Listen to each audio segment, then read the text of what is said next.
Johnny বাপন্নতি সর্বধর্ম বহিষ্কৃতম।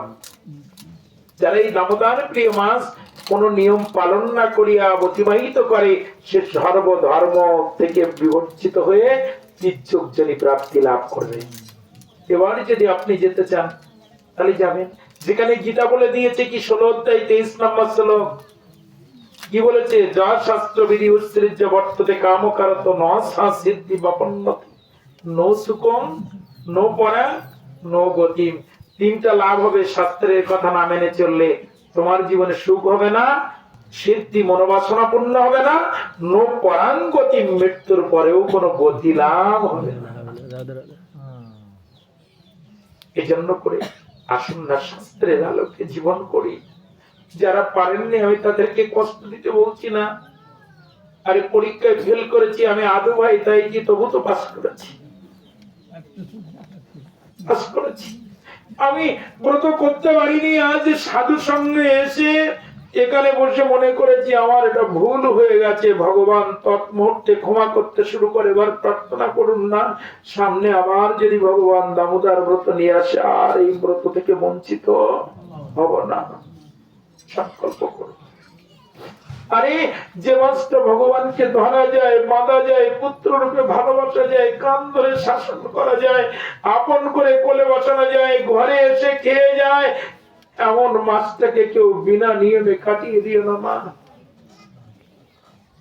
এই মাসটা সকলে পালন করবে, সকলে পালন করবে। আর এই মাস শেষে ব্রত মৎসব করে ভক্তেরা ঘরে ঘরে। কেন করে? একজন দুজন তিনজন হলেও করবেন, যে যেমন করে করবেন। এরা অনেকদিন পরে গুরুদেবকে কাছাকাছি ব্রতের আনতে পায় না, অনেকদিন অপেক্ষা করে করে, তবু গুরুদেবকে এনে করবে। এটাও বড় লোভ, এটা বড় পাওয়া। কেন এই সাধুগুরু বৈষ্ণবের সেবা দেয়?